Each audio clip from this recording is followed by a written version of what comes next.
Malapit na kayong bagong taon mga idol, kaya yan, itong wave natin, wave 100, yung stock pipe niya at papalitan namin ng yan, loud pipe mga idol. So nagpalit na kami ng tambucho, so kakalasin lang namin to. Alright, so papalitan namin to dahil magkakabit kami ng rapid backfire. Kinakalas na ni Idol Kevin, so ayan, nakakabit na. Sunod naman, ikakabit natin ay yung rapid backfire mga idol. So ito lang yung mga kailangan natin. Interrupter relay, tapos yung horn relay. Kahit hindi na yung connector mga idol yan. So hindi na natin gagamitin yung connector. Then connect na lang naman natin yung interrupter relay dyan. Alright, so ito yung ating black at saka red connection. Ito interrupter relay. Tapos yung dalawang yellow kahit magkapalit dyan sa 85 at 86 yan mga idol. And 85, 86 lang yan dalawang yellow. So ang ating kasing horn relay mga idol ay 85, 86, 87 tsaka number 30. So, ayan mga idol. So, testingin lang muna natin. Ayan, nakakabit na yan. Kahit magkapalit yan mga idol. Ayan, natunog na oh. Okay. Right, so ganyan lang gagawin natin mga idol. Tinesting natin sa battery yung ating negative at positive ng interrupter relay. Yari na. Okay, mga idol. Ito na, nakakabit na. Yung ating relay, yan oh. Yung horn relay. 5 pin lang ginamit ko, pwede na yan. Ito ngayon, i-ground mo lang to. Yan, basta i-ground mo lang yan. Kahit saan ground, dumanap ka ng pinaka magandang contact ng ground nito. Yung number 30. Number 30. Ito ngayon ay papunta sa yung 87 ng horn relay natin. Papunta dito sa dito ko inabit. Sa wire ng pulser. Yan, sa may stator yan galing. Yung wire na galing stator. Sa pulser yan, papunta yan sa CDI mga idol. Yan, sa Honda, tsaka mga Rusi, mga China motor. Yan, blue na may yellow o kaya blue na may white. O yan, para mas malinaw. Galing sa pulser yan, papunta sa CDI dito. Ito CDI oh. Ayan, yan. Yung blue na yan. Pwede ka dyan mag-tap, pwede rin dito. So, na bahala kung saan ka magtatap yan. Tapos, itong interrupter natin.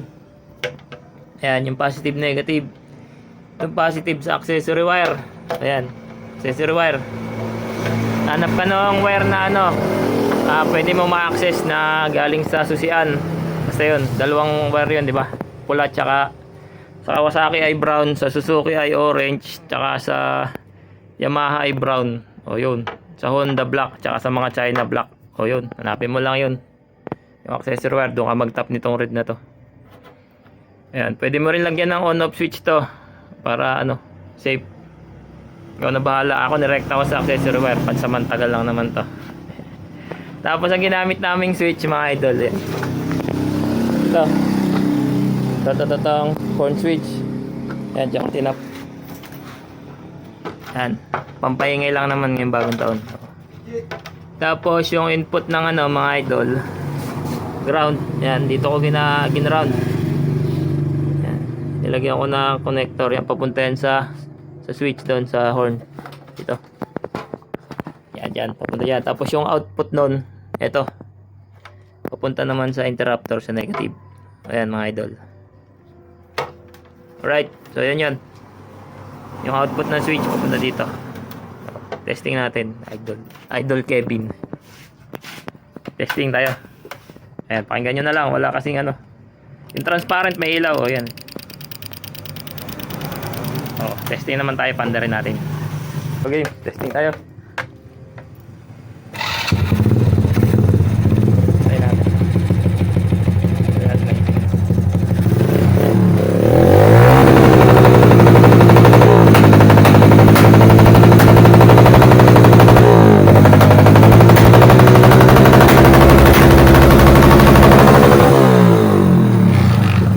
Yun, alright. Isa pa.